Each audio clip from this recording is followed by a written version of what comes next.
Hi, good day everyone. I hope you're all doing great and are in good health. I'm Austin Marie Sarahena, and with me is Charlotte Exan Managit, my tweenie, because we are born on the same day and year. So in this video, we will be talking about pressing issues and concerns relating to gender and society. And we will be joined by two of our close friends, and we are very grateful to have them with us. So first one, we have Manong Joshua Eusebio. He is the Advocacy and External Relations Manager of the Negrosan Young Leaders Institute Incorporated. And we have also kapatid Crismel Ray Tabuhara, a third-year BS Social Work student, and also the Program Manager of Sewing Legacy Movement Incorporated. In this episode, we will be talking about two of the lessons which Sha and I enjoyed the most in SOCSI 5, that is, gender socialization and gender stratification. To know more about the topic, let's have our two friends here to share with us their thoughts and experiences. But first, let us define the concepts one by one. So, socialization or gender roles. According to Edens, gender socialization is the process of teaching individuals how to behave under the social expectations of their gender, known as their gender roles. Gender socialization involves the teaching of gender stereotypes, which is defined by the Office of the High Commissioner for Human Rights as the practice for ascribing to an individual woman or man specific attributes, characteristics, or roles by reason only of her or his membership in the social group of women or men. Thank you for that, Austin. So this time we will ask Chris Mel for this topic. So first one, Chris Mel, can you share with us any experiences of yours realizing that you were acting or treated differently based on what you are supposed to or expected of you? And are these expectations different from when you were young and now that you're a young adult in your gender preference? Hello, again, thank you for inviting me as one of your panelists or interviewers for today. So to answer your question, during my elementary days, gender expectations really emphasized in terms of the way you converse and socialize towards your peers and perform in both academics and extracurriculars in schools. At that time, there were a lot of internal and external competitions, maybe in sports, in math, English, and etc. Moreover, I consider that time as one of the most valuable chapters of my life. However, it also had instances where I was criticized because of what I was doing. Back then, my classmates who are boys would choose to join in sports, and girls would tend to participate in the academic side of the competition. Since my mom is one of the school's elementary teachers, she encouraged me and even trained me to be involved in competitions that are more academic than in sports, such as in declamation, storytelling, interpretative reading, spelling bee, and the like. Then I just joined and never had a doubt to be pulling out. But as time passed by, I heard some rumors about gay stuff or feminine actions because of the contests I was joining. And some of them even also mocked and even asked me if I'm really a man or straight or gay somehow. Then those statements gave me a cloudy view of my gender preferences. However, this topic was not really specified or being imparted in our education back then. So I was really quote unquote confused. And moving forward on my high school years, I joined the CAT or the Citizen Army Training. And in the band, I joined as a drummer. With that, I hope that people would treat me better because I was now joining back then and involved in the quote unquote masculine activities.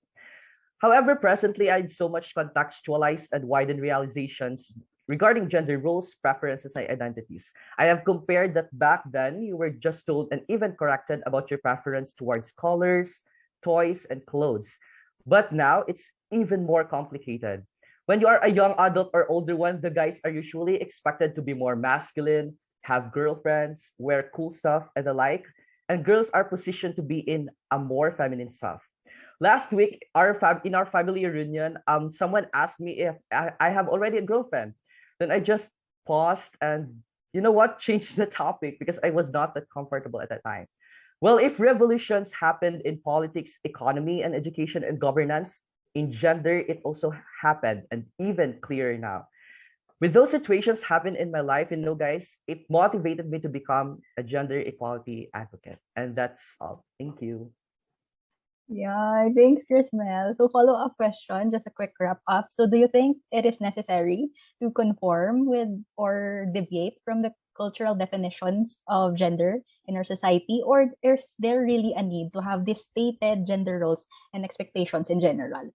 You know what, Charlotte? Social deviance is a phenomenon wherein an individuals or group deviants as considered as individuals are not fit within the norms of the society. However, deviating does not mean violating, because as long as it does not harm any individual or subsystems in the society. In terms of the gender roles and expectations, as we all know that we are already established, that's already an established criteria. It may be influenced by the traditions or indicated by the religious practices. Historically speaking, in Philippines, if men or women would tend to deviate from its quote unquote criteria or expectations, they would be buckled or drowned in a drum of water, or even worse, they would be expelled from their houses, or maybe denied their existence as their family member. However, because of the arising of human rights on this, people are now advocating, and some parents are gradually accepting this new norm. In a more advanced thinking, especially in foreign countries and liberated ones, people recognize even a newborn baby as genderless, and that human being alone can determine one's SOGSC, or what we know the sex orientation, gender identity, expression, and sex characteristics. Well, as for me as a human person and a gender equality advocate and a social work student, I say it is socially and politically appropriate to have no stereotypes towards an individual. Moreover, it is respectfully and again politically right if we would just acknowledge and support one's identity and decision, because everyone is a human person and everyone has human rights. Thank you. Yay, thank you for that, Chrismel. Very insightful. And I do agree with everything. As in super related. Yes, yes, good, yeah. Thank you so much. I think we can proceed to the next topic. So for our next topic is gender stratification or gender inequality.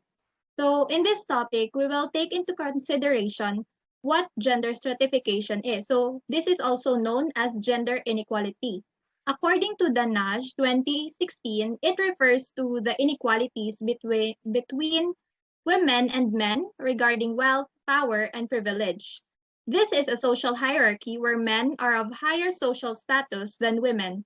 Because of this, gender discrimination on the basis of sex or gender causes one to be routinely privileged or prioritized over another. In this topic, we will have Nong Josh to answer two questions. So, Nong Josh, the first question would be, do you have any experiences wherein you were discriminated against or treated unfairly because of your gender or anything related? And how does gender discrimination harm society in general? Okay. I'm very thankful for that question. Personally, I don't have that experience, but I had a lot of personal encounters. Per se, though, number one, it came from a workplace experience, and number two, it came from a research. Uh, just a brief background on the first experience that I encountered. This is actually coming from my best friend, who is a woman. She actually entered a certain company where she applied for paralegal.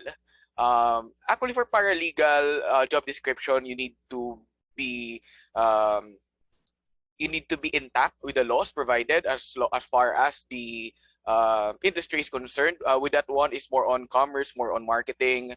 Of course, she needs to be proficient in the said field, most especially in the field of law. By the time that she was interviewed, the HR or the interviewer asked her very sensitive questions, such as what is your weight? What is your weight? What is your vital statistics? And then they need, of course, that thing is very sensitive. Why?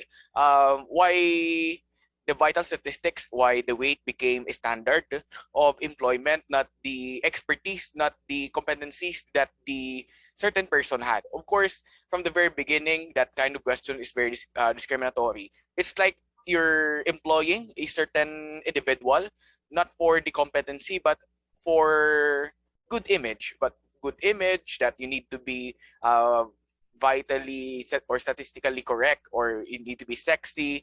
It's more on a misogynist perspective. That's why instead of looking for a competent and has an experience to that said job, they're looking for, how can I say this, a sexier one, the beautiful one, and has a almost perfect body. That's actually very misogynistic and very it's like you're putting the said person as an image, just only an image. And also that also goes beyond to the gender certification that women are mere possession, women are mere displays. The second part that I'll be sharing is the one that I encountered during my research on my master's degree. During on the empowerment advocates, most especially on civil society or even on NGO, usually, in Negros Occidental or even in Bacolod, most of the people in the management of the civil society or NGO are mainly male dominant. There's, of course, we follow gender sensitivity as well, but as to the extent of ratio, men has many composition rather than the women's side. So with that, there's a very big gap, of course, that on for male they are actually more on field works. They are actually more on dealing with people, but for female they are actually more on the clerical work, making proposals and also organizing as well. With that, of course, there's a division as well, even that the organization is focusing on the gender equality perspective, but the composition of the organization are shows a different perspective. So with that sense, we can actually say that, of course, in Southeast Asia, Philippines ranks first on gender sensitivity, but in the real perspective or in the real practice, it shows otherwise. It shows the other picture that even in our very small perspective, in very small actions that we are not practicing, or we're not humanizing the idea of gender equality. Instead, we're putting persons over there on the work or on society based on the stratification of man and woman, whereas man should be superior, woman should be obedient or should be submissive to man. But that's not the ideal picture that we need to have as far as we're learning your gender sensitivity and gender equality subjects. Of course, we're being taught that we need to be inclusive with men and women, and most especially for the members of the LGBT. Thank you, no, Josh. Yes, I agree. Sometimes it's just easy to say that you're respecting this gender, pero our action says otherwise, or our behaviors towards it says otherwise. So to wrap up, Josh, one last question. So how important is gender equality, and should it be a concern for men? Because people perceive acts pushing for equality being anti-men and favoring women. So how could we improve or close the gap between this inequity, and how can we advocate for gender equality? Yes, the advocacy on gender equality and gender sensitivity is actually very easy to talk about it, but it's very hard to do it, because most of our subliminal actions speaks otherwise. Of course, gender equality is very important, and of course, we need to destroy the idea that when we talk about gender equality, we need to give less power to men, more power to women. No, actually, there's on the feminist perspective or the feminist ideology, there's a series of wave over there. Of course, with a series of waves of the feminist idea, there are actually reconstructions of the perspectives right there and then. But the final goal over there is the equality, and the sensitivity. You give opportunities for women on education, on work, on governance and economics, because technically, if men can do it, of course women can do it. And of course we need to prioritize, of course, the inclusivity as well. Inclusivity in a sense that in everything that we do, in everything that we say, and in everything that we believe, we need to include women over there. Um, and then, on my perspective, that closes the gap for that inequality. Because the more we involve women on our decision making, on policy making, on even on education and gender, on community development, of course, we can have a different approach, which more on a holistic approach on how to solve certain issues in our society. Because most of the pressing issues in our society are deeply focused, or deeply rooted rather, on the gender inequality. You don't give opportunity to everyone to speak. You don't give the avenue to them to voice out their concerns. So the best capacity that we can give for different genders in different gender spectrum, of course, is the inclusivity for everyone. Of course, we have the feminist perspective, we have the feminist movement right there, but we also need to push for the sexual orientation, gender identity expression, because the best thing about that is you welcome different people coming from different gender spectrums, and we don't cancel certain people because of their certain expression. It's because if we try to cancel people based on their gender expression, they can actually do the same thing to us.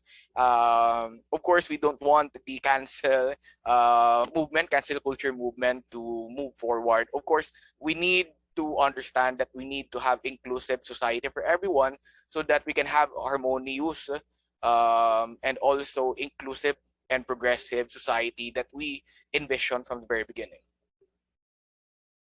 Thank you very much, Manong Josh, for that insight and also recommendations on how we could advocate for gender inequality. So, Queenie, take the floor. So every one of us goes through this process in our lifetime. There will be countless times when we will question ourselves and society, and afterward, we will have a realization. In this case, what is important is that it's clear to us and we accept who we are and stay true to who we are. It is also necessary that we connect and reach out to people and treat them with kindness, respect, and inclusivity. Yes, we should also recognize our capability and capacity to make an impact and make a stand. We believe that the privileges and all other things that we are freely enjoying and benefiting from today were all products of a voice, courage, and a movement to speak, stand, and fight for it to be accepted and normalized. And this is what we should collectively strive for. So let us start the conversation about gender and society. Let us educate and empower individuals, because it's the lack of knowledge and awareness that clouds one's thinking, judgment, and also behavior. If people just understood it the way we do, I believe that they will reassess themselves and will eventually be accepting and respectful of our individual differences and choices in life. So, whatever wisdom we have, make sure to share it with others. And together, let's create a society where people are not misunderstood, judged, and discriminated against, but rather a safe space where they can freely express who they really are and is treated equally with respect. After all, respect begets respect, and we owe it to ourselves and the next generation to come to give them this privilege like this, what our ancestors did to us back then. Thank you very much, Josh and Chris Mel, for being here today. I hope I hope our listeners would be enlightened and inspired by everything that we have tackled. That's all for today. Thank you again and stay safe. Bye bye. Thank you.